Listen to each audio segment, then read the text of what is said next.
Hello, everyone. So my parents' teacher was this fellow named Chogyam Trungpa, who was a Buddhist teacher who helped bring Buddhism from Tibet to America and, well, to the West generally. And he wrote a ton of books published with Shambhala. He wrote a book called Shambhala, and one of his great students was Pema Chodron, who many of you know from her books.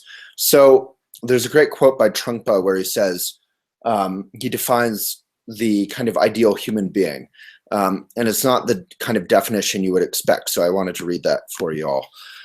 A saint in the Buddhist context is someone who provides an example of the fact that completely ordinary, confused human beings can wake themselves up. They can put themselves together and wake themselves up through an accident of one kind of another, basically through the practice of meditation, coming back and again to the present moment. We don't need to be gods or goddesses. We can just be ordinary. The pain, the suffering of all kinds, the misery and the chaos that are part of life begins to wake them, shake them. So life's obstacles can soften us, as Pema Chodron says in some quote. When rough stuff happens, that can soften us. When we make mistakes, that can soften us instead of making us trying to conquer those mistakes, making us more and more arrogant or aggressive. Having been shaken, they begin to question, who am I? What am I? What is happening? Then they go further and realize that there is something in them that is asking these questions, something that is, in fact, intelligent and not exactly confused. So that brings us back to the fundamental Buddhist notion that we are all fundamentally A-OK. That doesn't mean we're perfect. Perfect can be the enemy of good, but it can mean that we're good just as we fundamentally are.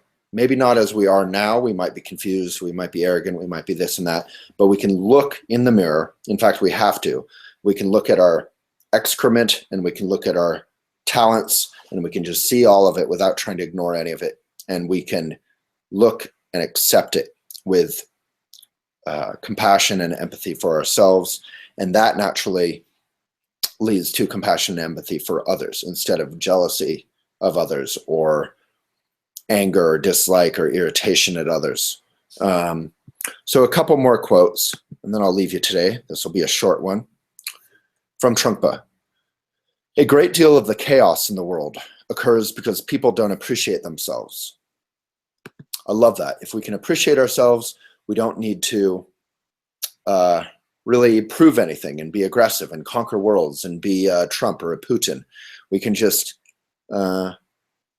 be okay in our lives, right livelihood style, do something we love that's of benefit, and we don't need to be carried on people's shoulders in a big parade. All right, one or two more. The ideal of warriorship is that the warrior should be sad and tender, and because of that, the warrior can be very brave as well. So the notion of warriorship, as Trungpa terms it in Shambhala teachings or Buddhist teachings, is not one of aggression, ironically. He means warriorship in terms of being brave. Warriors can be cowards. They can kill thousands or hundreds or dozens of people. A true warrior is someone who is willing to look at his or herself and others with complete bravery, openness, acceptance. That doesn't mean acceptance of everything, acceptance of aggression, acceptance of bullshit, but it does mean kind of empathy, not trying to push anything away. All right, one more. Real fearlessness is the product of tenderness. It comes from letting the world tickle your heart, your raw and beautiful heart. You are willing to open up without resistance or shyness and face the world. You are willing to share your heart with others. Chogyam Trungpa. So I think this is a good one to end on, basically, that we're all full of shit half the time, excuse my French, and that's okay. We have to be honest with ourselves. Trungpa Rinpoche said, self-deception is the greatest problem, the greatest weapon of ego. And ironically, the greatest weapon of truth is gentleness. So the solution to the fact that we're all just kind of confused and trying to figure out life is not to judge ourselves too harshly or judge others too harshly, but to have empathy and to really just try and be of benefit. There's this wonderful quote by Trungpa about that the warrior is willing to be brokenhearted and open his or her entire life. So that doesn't mean miserable. Brokenhearted just means kind of cheerful and open and compassionate. It's a pretty powerful notion. So I hope that's been inspiring, and I send my best to all of you.